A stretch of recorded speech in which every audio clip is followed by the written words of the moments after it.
Hey guys, real quick, only 40% of our viewers are actually subscribed, so let's change that right now. Hit that subscribe button right below. Chicago Bears at the Minnesota Vikings.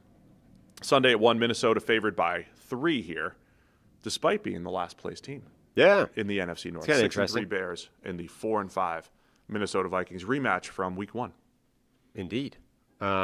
Yeah, I think that is pretty interesting. That the Vikings showed against Detroit, they can still beat even very good teams, because they have a lot of talent. Like it does require high end play from a few of those guys, but they've got the talent to do it. I think they're a better team than they showed earlier in the season when their offensive line was just a mash unit and a backup group essentially. Now they've got most of the starting offensive line out there.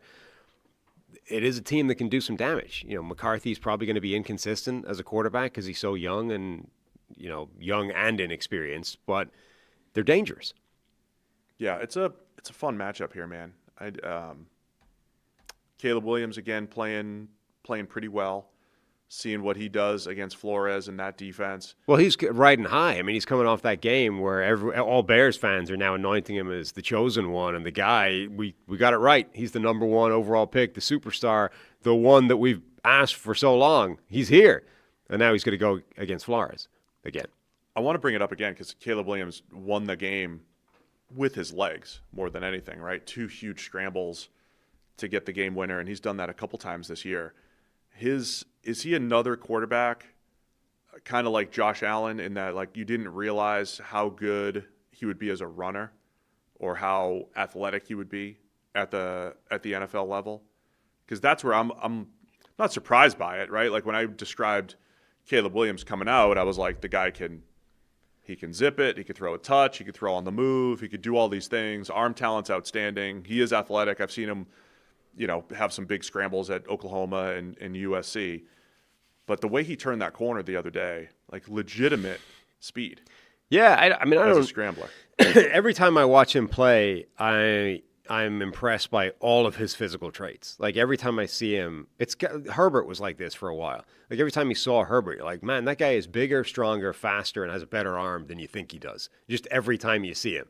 And that's where I am with Caleb Williams as well. Like sometimes you see these guys and you're like, there's a reason that everyone was so blown away by them as a draft prospect at various periods. He's bigger. Not big. He's stronger, faster, and his arm, like some of the throws he's able to make, particularly on the run, are absolutely ridiculous. And every time you watch him, you're struck by that. So it's not so much just the speed that I'm impressed by. It's literally every aspect of him when you watch him is physically impressive. So 2 good games last couple weeks for Caleb Williams against Cincinnati. It was the Bengals last week against the Giants. The Giants have had some impressive fourth quarter collapses. It's been a more challenging defense. It was okay the first time around. I think Caleb Williams against Flores, another one where he did a little bit more damage, I'd say, with his legs than throwing the ball. But remember last year Caleb had the 5 big time throw game against Flores' defense and made some huge throws in crunch time to get the ball to get the game to overtime in Chicago. This will be a good one, I think. Yeah, I mean, Flores' defense has gotten itself together in the last couple of weeks as well. Like everything about the Vikings is better now than it was earlier in the year when it was banged up or not playing well. The Flores defense the last couple of weeks I think has looked a lot better. That'll be, I think they'll cause Caleb Williams some problems. Where he goes with the ball is always kind of interesting. Sometimes it's a Dunze. We talked about Zacchaeus is still getting a ton of targets. Maybe you might want to give Luther Burton the ball a bit more, given that he looks like a dynamic playmaker. They've got this nice split in the backfield now with DeAndre Swift and Kyle Monungai, the rookie. So, and you're getting Colson Loveland more involved in the offense after a few weeks where he wasn't really a factor. So, the Bears' offense has got players to spread the ball around to, and it comes down to whether Caleb can get that done within this Flores pressure package. You've also got again, every week you seem to have 2 settings for Caleb Williams. The within rhythm, early in the game, under script, get rid of the ball quickly, efficiently. And then you've got the master of chaos. It's broken down. I'm going to start scrambling. I'm going to fire all these passes on the run. And he only goes from one to the other. There doesn't seem to be a middle ground where he can incorporate both. I mean, Flores is the type of defense that forces you into the second one, right? Like just immediately can throw him into that kind of mode. So that'll be interesting is how quickly can Flores force Caleb Williams into that type of operation? Because I do think that's where you want him to be as a defense.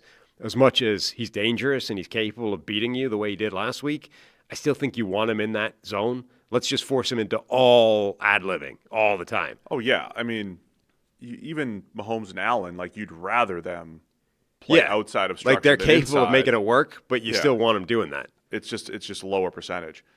Williams he is a very fascinating player overall. I thought, remember last year the sack totals were through the roof.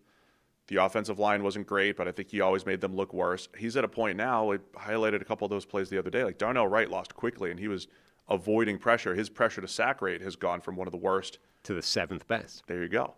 And you usually do that by winning with your arm. When we say pressure to sack rate, it's usually not sack avoidance from like a forced to miss tackle and scrambled out, but that's how Caleb's doing it right now. He's doing it with his athleticism, which, again, I don't know if that's the most sustainable thing or the way that you necessarily want to play, but it's another part of his game that is difficult, right? If he is going to be so good at getting out of pressure, the same thing I said about Mahomes a couple games ago, as a pass rusher, you got a decision to make, right? You have to figure out, am I going to sell out to try to get the sack, to try to get the negative play, or do I have to play contain and keep him in and not let him get outside the pocket where he is dangerous with his arm? So it will start to put pass rushers, I think, in a bind if Caleb Williams continues to play like this.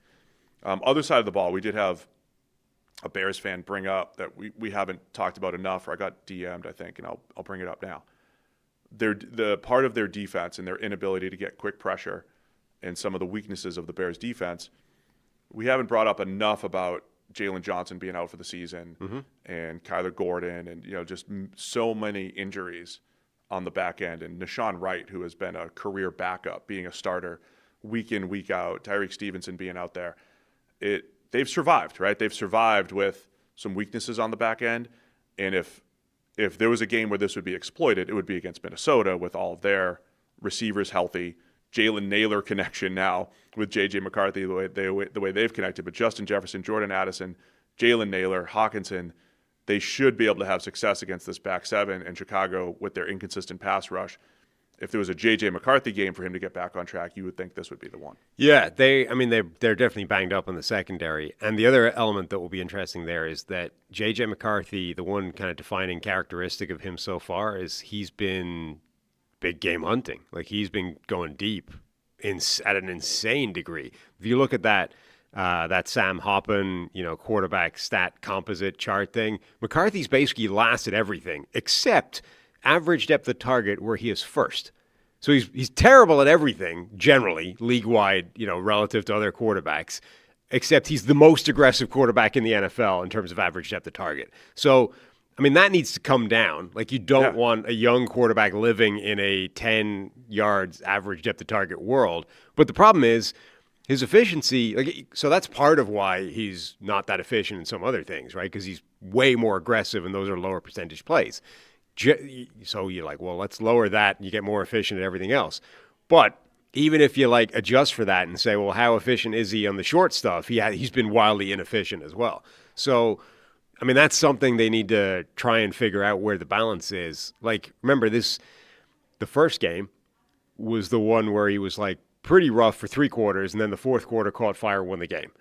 And it's against these Bears. Yeah, and that's kind of what he's been so far. Is you've got this wildly inconsistent player who's psychotically aggressive in terms of everything I'm doing is trying to hit something over the top, but might actually work against the Chicago team where everyone's banged up and they've got huge matchup advantages on the outside. Then you have the game flow aspect as well. I think Minnesota's going to want to lean on the run game a little bit more, coming off a 42 attempt game from JJ because of all the false starts and the game flow. Every other game he hadn't thrown more than 25 times in his first 3 starts.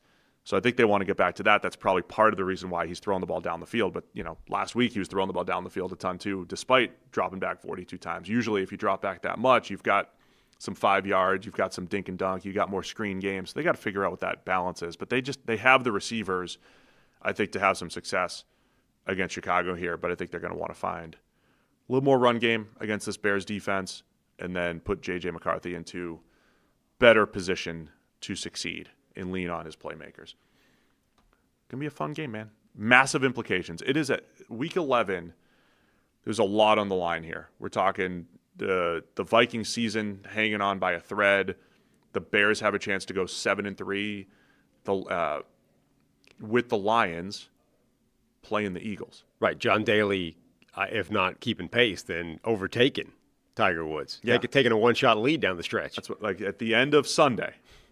So Green Bay's playing the Giants, but they're in third. At the end of Sunday, if Chicago wins this game, at the end of Sunday, Bears could be in first place in the NFC North.